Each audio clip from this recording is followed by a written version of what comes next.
look at today is something that you did last year, and all we're going to do is we're going to add on to it a little bit. Okay, so here's how this works. If I give you this equation right here,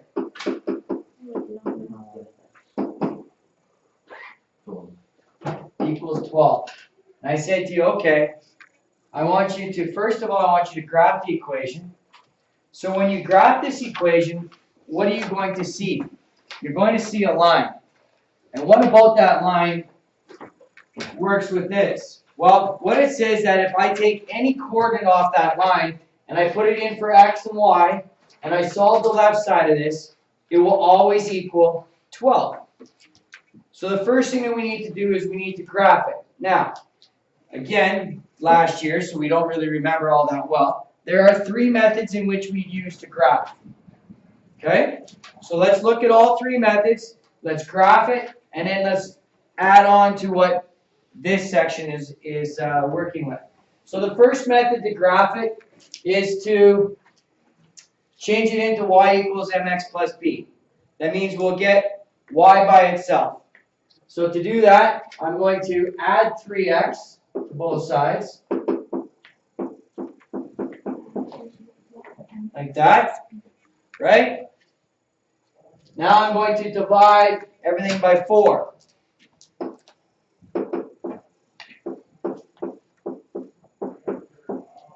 And I get that. Okay? And then from there, what is the information that I get? Well, I get my slope or my map. What is my map? 3/4. 3/4. Whatever's directly in front of the x. And then what is my y-intercept? My starting point is what? 3. Is 3. So to graph it,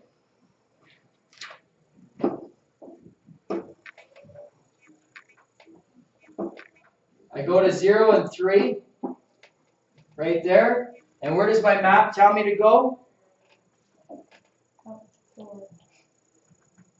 Up 3/4. Up 3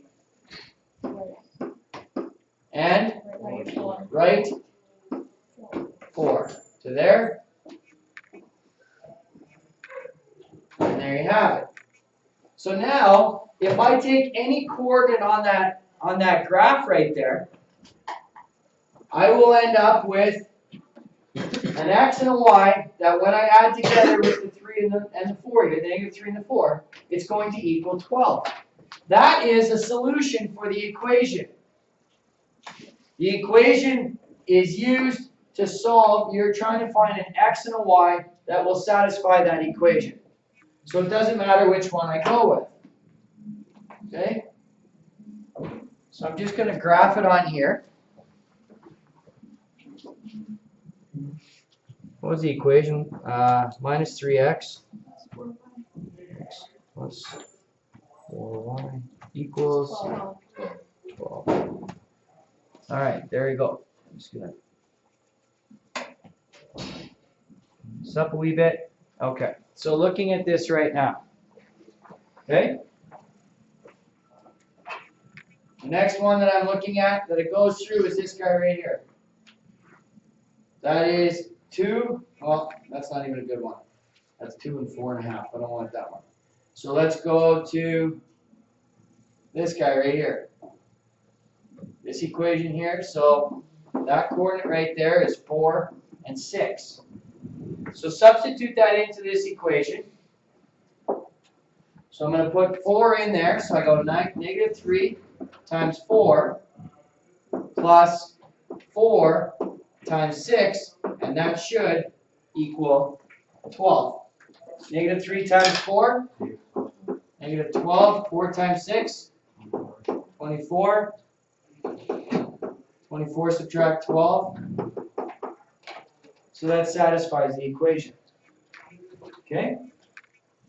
So the first method that we learned was to change it into y equals mx plus b form. All right, so that's y equals mx plus b, in which the m is my map and the b is my starting coordinate. So I go to 0 and 3, and then I go up 3, right 4 from that point. So that was one way in which we could graph it. The next way to graph it Another method is if I have this equation, is I could find my intercepts. Now I love this method when I look at the equation and I see that this number is divisible by both those two numbers. Because then it works out the whole numbers. So that's when I would use this one. It's a little simpler than that guy. All right? So how does it work? Well, put 0 in for x. What's 0 times negative 3? 0. So I'm left with 4y equals 12. What does y equal? 4y equals 12? Divide by 4. Right? So 0 and 3 is one of my coordinates. Put 0 in here. What's 0 times 4? 0. So then I'm left with minus 3x equals 12. What is x equal to? -4. Negative 4. So there's two coordinates. All I need on a graph is one coordinate and a map, or two coordinates. This just got me two coordinates.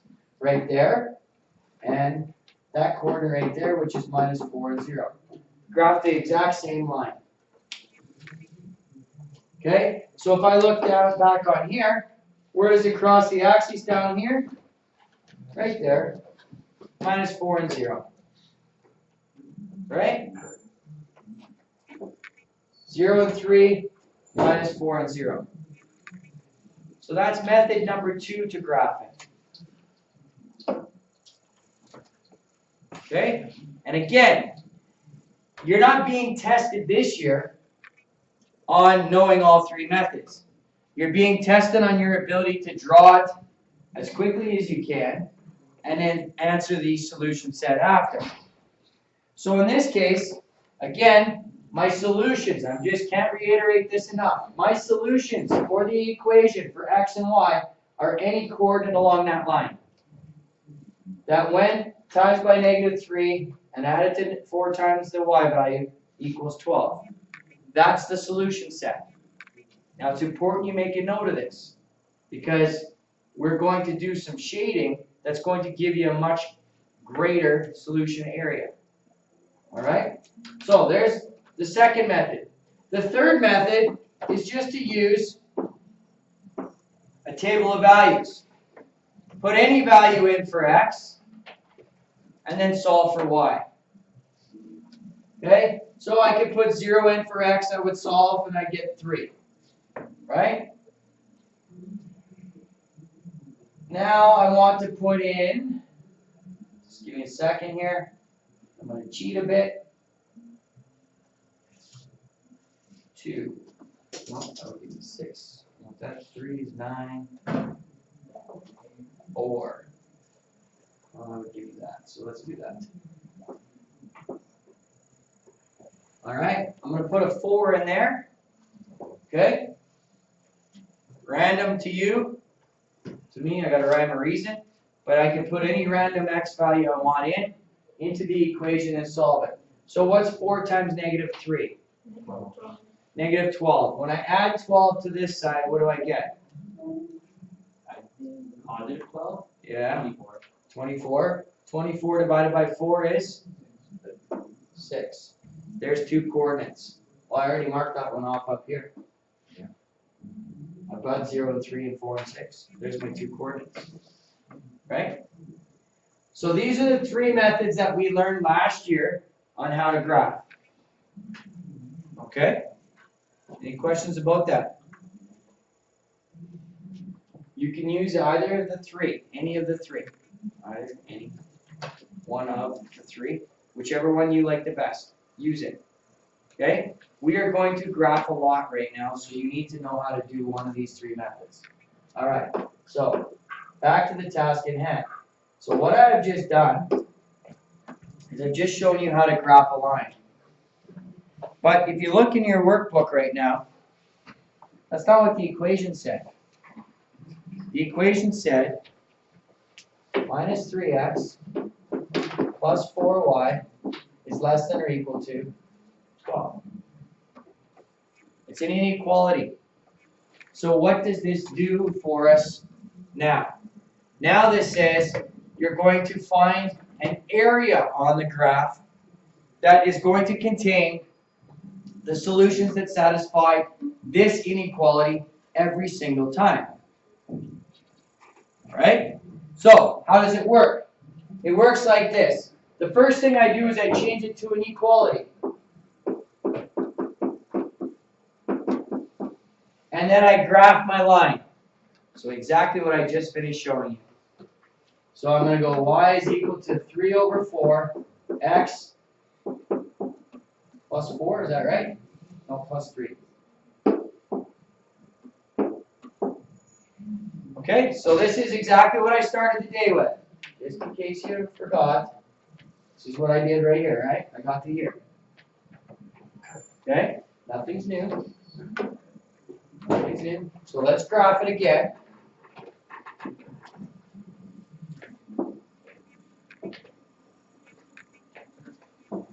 Where's my starting coordinate again? 3.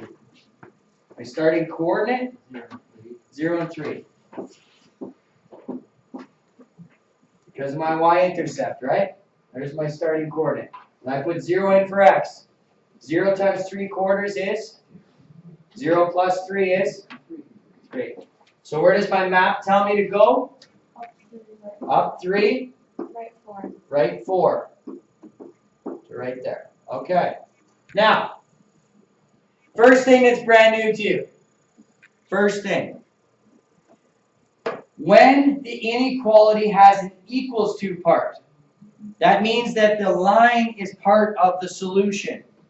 So I have to draw the line as a solid line. If this little line right underneath here was not there, then I draw the line as a dashed line. Okay? So, first things first, I have that. There's my line drawn. But the equation is an inequality, which then says, all right, I want all of the values that satisfy this equation. So now I'm talking about an area, either this area up here or this area down here, in which those coordinates will also satisfy the equation. All right? So here's how it looks. I'm going to randomly pick a coordinate on one side of this line. I'm going to plug it into this equation, inequality, and if it's true, then I'm going to shade over it. If it's not true, I shade the other side of the line. Fair enough? All right. I love to use this coordinate right here because I like simple math. So I'm using 0, 0. How simple is the math? Put 0 in for x. What's 0 times -3? 0. What's 4 times 0? 0. Is 0 less than 12? Yeah. Yeah. Then that means I have to shade down there. And that's what my inequality graph looks like. Now that's awkward looking, right? We haven't seen this before. So what is it telling me? It tells me that anything in this shaded area, pick any coordinate you want, put it into that inequality, and it will always be true. So give me a coordinate from down here. -3 and -4. -3 and -4? Is that in here? Should be. Should be, okay, let's try. -3 times -3 plus 4 times -4. That's what you gave me, right? Yeah. Less than or equal to 12. 9 plus -16 less than or equal to 12 is -7 less than or equal to 12? Yes. Yes, it is. Give me another coordinate out of here. 2 and 2. 2 and 2. -3 times 2 plus 4 times 2 less than or equal to 12. -3 times 2? -6. -6 plus 8? +2. Positive 2. Is positive 2 less than 12? Yeah. Works for any coordinate in this area. Any one of them. Pick one not in this area. I'll pick it for you. 0 and 3 is right here, right? So now I'm going to put 0 and 4 in here. Okay? So I'm going to put 0 and 4 in that equation. Minus 3 times 0 plus 4 times 4. Less than or equal to 12. Minus 3 times 0? 4 times 4? 16. Is 16 less than 12? No, that's why it's not in the shaded area. It's not included. Okay? So all this does, right here, all that does right there is give you an area now in which it may be on the line, it may not be on the line, but it's going to make your statement true when you put the x and the y in there. So you're working on solving linear inequalities now. Graphs that are the same as last year, draw a line, all that you have to do now is shade in order to get it. Okay? The hard part for this section will be drawing the graphs from word problems. Getting the language right. For example, example 2. So let's go, actually, you know what? Before we get to example 2, I want to give you another one. Just so that we've got this hammered out.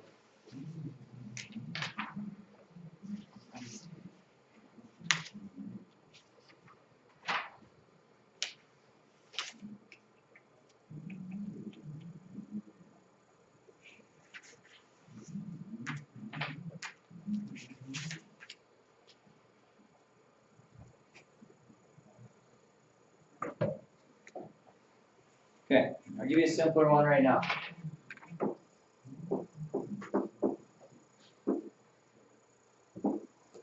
Here's my equation. 2x minus y is greater than 6. Not in your book. Not in your book. Right? Okay, so here's what you need to do right now. Somewhere in your book, write this down. The first thing that you do, change it to an equality. Change the equation to an equality. So change to an equality. So what does that look like? 2x minus y equals 6. So your first step is to change to an equality. Your second step is to graph this line. So you got to graph it. So using whatever method you want to graph it. Okay? Anybody want to suggest which one you want to use? Y equals mx plus b. Okay, so you want to get y by itself. How do I get y by itself here? Subtract 2x. Subtract 2x.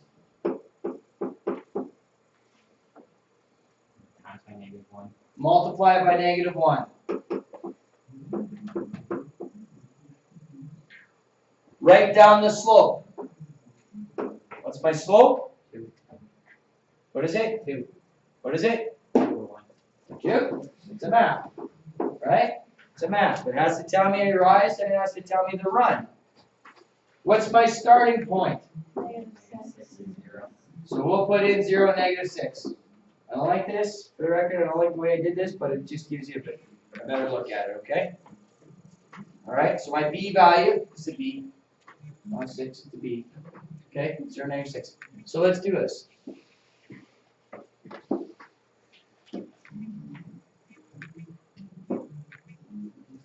Zero, negative 6. Right there. Where does my map tell me to go? Up to right 1. Now, before I connect my dots, everybody loves to connect dots. Before I do that, is it an equals to on the inequality? No. So what did I say you have to do different? A dotted line, a dashed line, right? So I'm gonna do that. And why? Because that means that if I take any of the coordinates that are actually on this line, any of the coordinates that are actually on this line, they won't make that true. Because all of them that are on that line would be equal to 6. That's the way it works, because that's what I just did right here. So any x and y that's on that line would make the equation equal to 6. And it's not an equals to. So we can't include the line. So now, there's the first 2 steps. The third step is to find out which area to shade. So how did I find out which area to shade? I picked a random coordinate. Which random coordinate did I pick? 0. I like 0 and 0.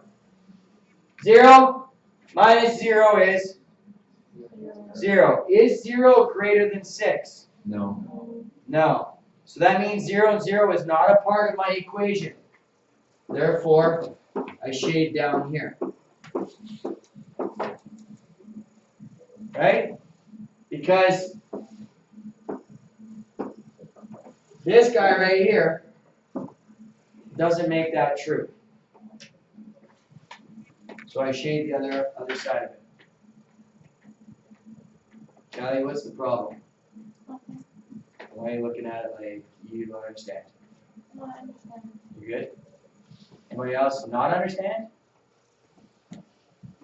So there's the 3 steps. Change your equation, your inequality to an equation or equals. Graph it, whatever 3 methods you want, whichever one you want, right? And then pick a coordinate and shade it. Okay? Try one more here.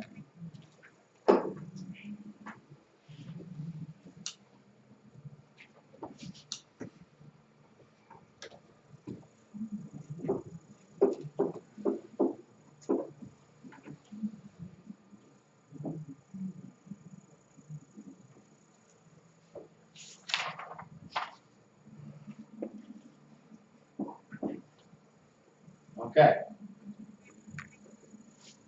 So the first method I used, Marshall wanted to use y equals mx plus b. All right? This time, let's find our intercepts. Why do I like intercepts?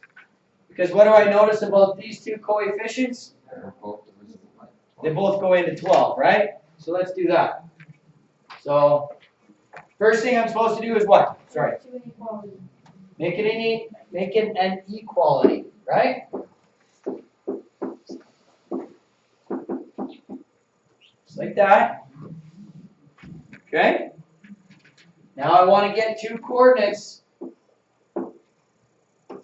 in order to graph it. So I'm going to put a 0 here and a 0 here. Those are my intercepts. 0 for x. 0 times 3? Minus 2y equals 12. What do I do with the minus 2? For me? Divide by minus 2. So that's equal to negative 6.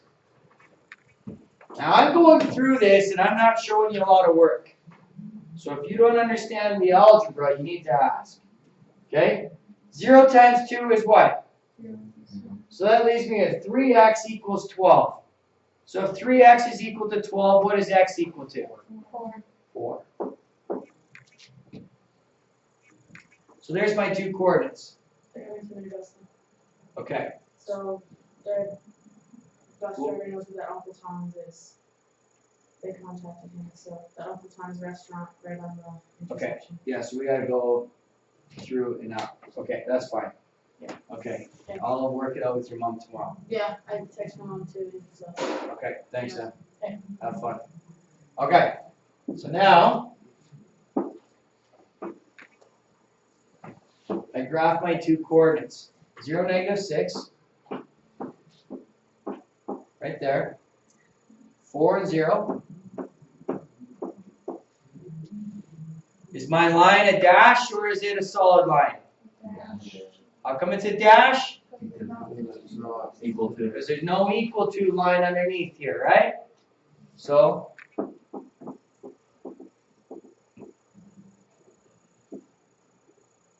like that, right? Step 1, step 2, what's step 3? Figure out what side you have shaded. Right, so I will use 0 and 0 every single time except if the line actually goes through that coordinate. And then I gotta pick a different one. But again, it makes your math easy. This is 0 and this is 0. Is 0 less than 12? Yes, it is. So I shade up here now. And there's the answer. So now if I pick any coordinate in here and put it into this inequality right here, it will always be true. This left side will always be less than 12 for any value up here. Okay? Any questions about that? Anybody? So eventually we can use some of the calculators. Calculators graph these. They actually graph the shading part of it too. But for right now, we just need to be able to do it on paper. So you're going to need some graph paper. Okay, at some point here by the end of the weekend, get some graph paper so that you have it. I'll provide for you for the next couple of days. But make sure you have graph paper to do it. Make sure you have a line or a ruler to make a line. Okay, or a line to make a ruler. I don't know how it works. Okay, anyways. All right. So I'm done with that today. What I need you to do is finish off 146 and 147, and then do 6.1. Okay. Tomorrow I'll do 6.2. So all that tomorrow is, just to let you know, is I'm going to add one more line in here. So there'll be 2 lines, and they'll have shaded areas. And then you're just going to find the areas that are shaded, and that it has to work for both. That's all that actually we go on to this. There's nothing more than that in this chapter 6. Fair enough? That's it? You're just making another line and that's chapter 6? Yeah. Well, it's like I think I could probably. It is exactly that, Cal.